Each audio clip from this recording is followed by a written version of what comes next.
This will be another soft tackle variation on a fly that you guys have probably seen, heard of. We fish a lot around here.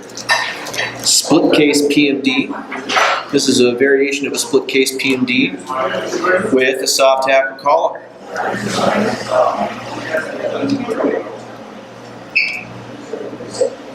Split case PMD is an excellent fly. It's one of my favorites.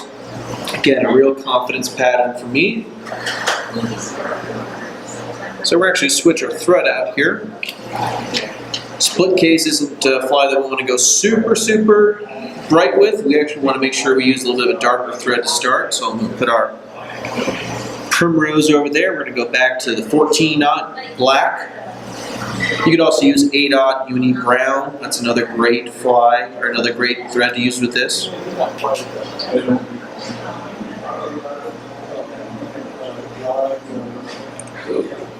I should tighten that up. There we go. Note to self, make sure that everything's nice and tight in your vise before you start to crank. Alrighty. So we're just going to lay down our base thread layer. You know, again, there's so many personal things. As long as you don't make it too thick or anything like that, I don't think it hurts to start at the front, go to the back, helps you get a better taper. We all got opinions, we all got different ways of tying things. As long as it turns out the way you want to, it's all good by me. So for the tailing material, we're going to use a material. You can use a couple different things for tails, but for the split case PMDs, if you've ever seen them, most of them are commercially tied with this mallard flake dyed wood duck gold. Big fan of that myself. And mallard flake wood duck gold is great for WD-40s. I also love it for PMD nymph tails. So we're going to take that. We're just going to strip some of the fluffiness off of this that we don't need. Put it in our rubbish pile. Get to kind of the fine stuff.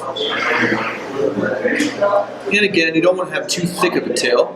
So I'd say about 6 fibers will do. Gives you a chance to, you know, lose a couple, especially if the fish are really mouthing this thing, which if they're on it, they will. Trim it down. So we're going to measure that out to be about, let's see, about 3/4, basically from eye to hook point. Wispy tail is not a bad thing. Come in here, we're going to lock her down. Alright, then we're going to go up. Again, instead of just trimming those off, I like to use that as kind of my base. Helps me get a better taper to the body. Trim her off. And for the ribbing, we're going to use extra small copper. Ultra wire. I really believe in counter ribbing. Makes your flies last longer. Again, common sense stuff. Just break that off there. There we go.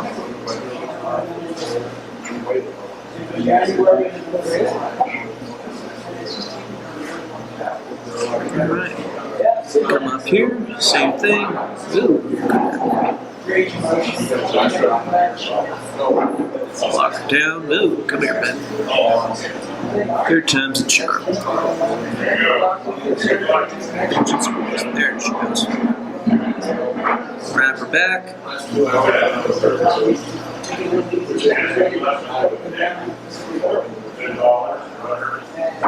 There she goes. Now, we use brown olive Antron for the last fly. We're going to mix it up a little bit. You could also use pheasant tail, but in keeping with the spirit of that fly, we're going to use the emergent stubbing. We're going to use that PMD brown. It's tri-level Antron. Again, it's going to give that fly a little bit of a flash to it. A little bit of an air bubble. Make it a little buggy. So we're just going to take a little pinch of it.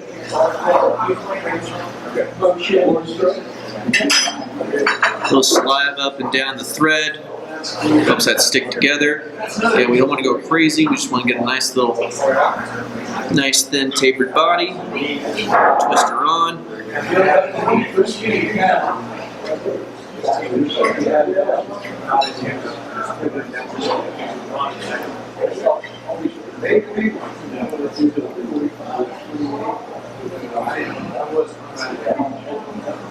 Get her to turn a couple times, get that to bite.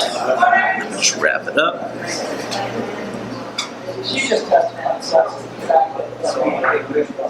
Go. Might add on just a little bit more, because again, we want to make sure we build that taper up.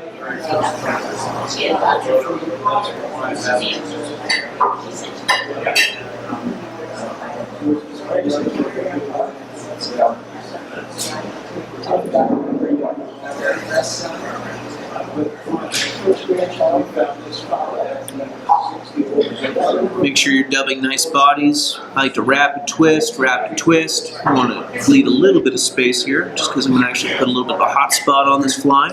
There we go. That's looking better. That's what I want to see. Pull the rest of that off. Now leave a little bit here. Stroke those fibers back. There we go. I'm going to trim it a little bit. Again, with this Antron, it's so nice because it does make for a very buggy fly.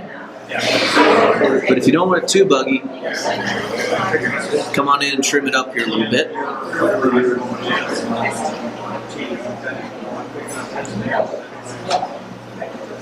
Okay. Counter rivet. Unless that happens. Wire breaks. No, we won't counter rivet then, I guess. We'll move on. We're going to do this UV light yellow. Okay? Now again, with the mergers, there's a time and place to be subtle, and there's a time and place to be really bright. I like to do bright stuff, especially on these sunny days we've had lately. So this is UV light yellow.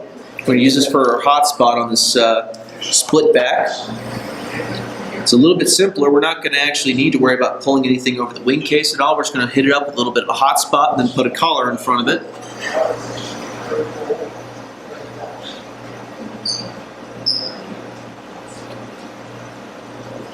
Again, the UV stuff is so nice because it really does make a nice little sheen. Puts a nice big target on that fly for the fish to find.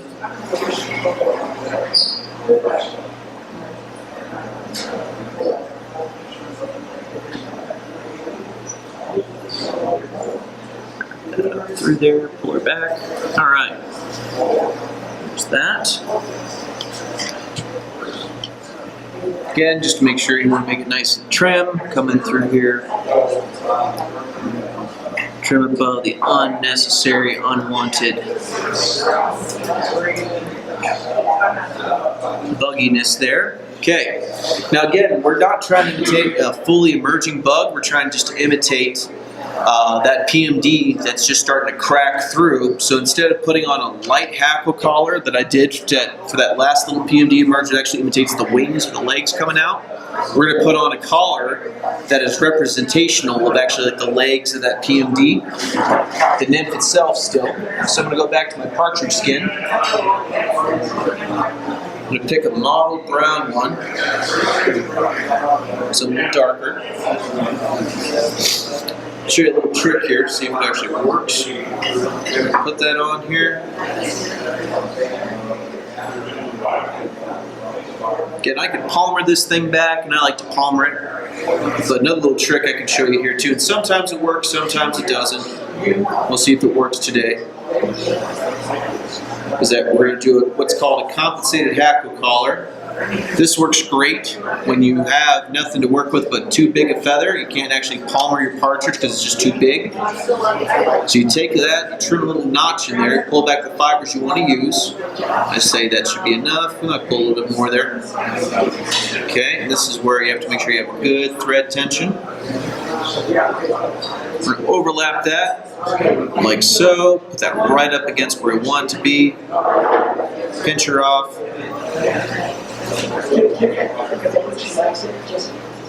And pinch and wrap. And kind of walk those hackle fibers around the hook. Have that thread bite into it.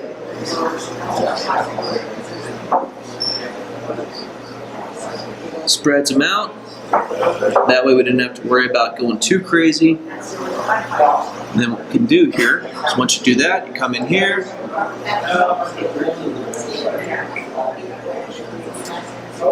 Trim it tight, get it nice and clean.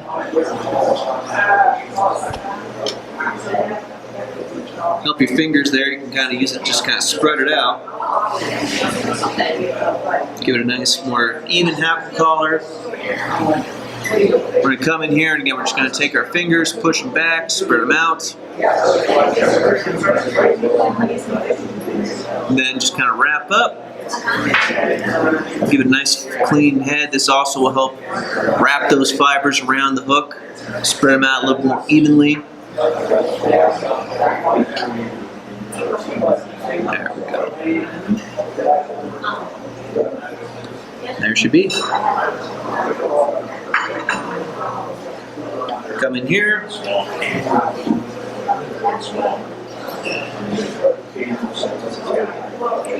Whip finish a couple times. Make sure all the hackles are clear of each other. We want to make sure we have as much of a hackle as we can. Thread choice, again, you could use camel, brown. You could even use yellow if you wanted to. But I decided to keep it dark. Again, we're just trying to imitate that PMD that's just barely starting to poke through. 3 turns back towards the eye. A bit there, and I always double whip finish just to make sure my flies are tough. Whip finish back up right towards the base of those hackles.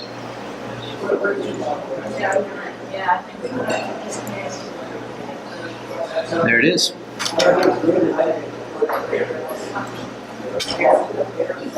Can you put something white behind the fly so the camera shows fly better? Sure. Let me see if this will work here. Nice.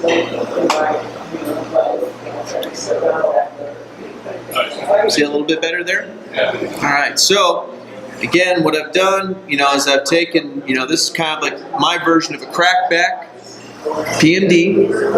This is just imitating just the start of the emergence life cycle. It's still mostly a nymph. I use this swinging when I'm fishing down deep. You could also nymph with this off a dropper tag. Down deep again, this is just imitating that nymph that's just barely starting to make its way to the surface. It's almost mature. Great one to run off the back end of a beadhead dropper, fish as a dropper as itself, or off a dropper tag in a heavy nymph rig, or just as an unweighted emerger. Again, those soft hackles add a lot of life. Make this fly go from being, instead of just looking motionless, like a lot of those nymphs that are being used out there to this day, gives you a lot more variation. And the nice thing about that compensated hackle collar is that, and that's where I went through and I cut that notch in the partridge, as opposed to just palmering it. That notch, that little compensated hackle technique is so great because it allows you to use feathers that might be too big for you to palmer with. But you can make sure you pull it down to size, measure it exactly to length. That's probably the number one thing I hear about with people tying soft hackles, is that the flies themselves, as you've seen, they're not relatively difficult. But the biggest thing that people struggle with is finding the right hackle proportions when they talk about palmering them. And this is a great little technique. And that's, again, I can show you just an example real quick here. It's such a great technique to use when you're dealing with, partridge. So again, to make sure that your partridge, you can use this compensated hackle collar to get to the right length. What you do first, I'll put this in front of that. Let's see if I can get that out of the way. All right, I kind of can see it. So what you want to do, crew, to get those hackles right is that you strip off all this fuzzy stuff. And then what I come down and do is that I pinch the hackle. Let's see if I can get this in front. This is my big old meaty hand here. Well, either way, I can show you doing this. Is that you actually take your hackles, hold it by the tip, and you pull down. You pull down as many as you want. Again, you want to try to make sure you maintain that tip. And you come in here, and you just nip it. Then you pull the hackle fibers back, as many as you need. And then again, again with soft hackles, I always err on the side of caution. You don't want to overdress the fly. And then what you do is that you actually measure it out, so you can get a nice proportioned thing on the fly. Then you can take your thread, you'd actually wrap it right around it. And that thread tension actually redistributes the hackles. It wraps it around without you having to worry about palmering them. It's a great little trick. If you actually get on the Blue Ribbon website, Blue Ribbon Flies website, you'll see that those guys do a lot of soft tackles tied like that because it saves time, and they can use feathers that have lots of motion, feathers that are really soft, and they don't have to worry about matching the exact hackle gauge with the same fly. They can get a nice, good collar, the collar that they want, with that simple little trick. Makes a big difference. So, that's my cracky back or split case soft tackle variation. Again, it's not just limited to PMDs. You can take any of these little simple recipes I'm doing and apply it to any mayfly hatch. So we've covered some PMDs now.